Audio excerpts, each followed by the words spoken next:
Hi everybody. I wanted to make a quick video showing two features in FlexiSched that are super helpful.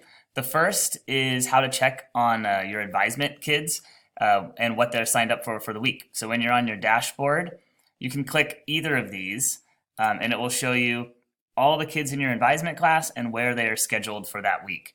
So if you're scrolling down and you see somewhere that it's blank, then you can call on that kid. Specifically, this would be happening Monday during Advisement, and say, hey, Emmy, you need to sign up for something. And she can hopefully get her Chromebook out and sign up during the announcements. This is something you could check right at the beginning of class.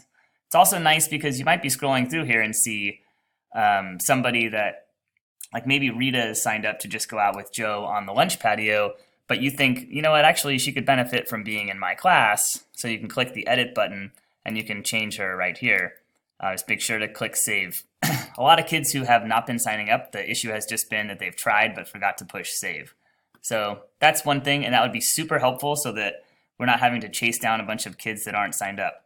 Sometimes they're just absent on Friday or they forgot to click save or something.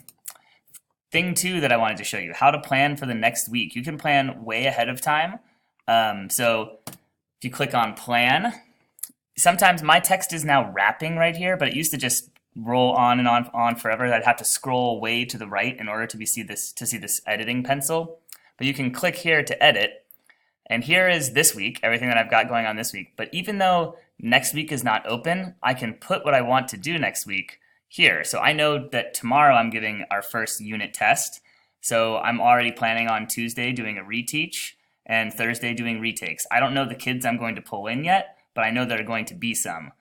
So I've already got next week already planned. When this week rolls over into next week, then everything will just automatically, these planning things automatically populate up until live.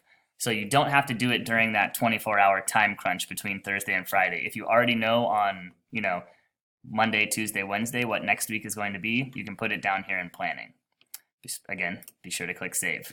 All right, I'm happy to make more of these videos if you guys have any more questions, so please don't hesitate to reach out. Thank you.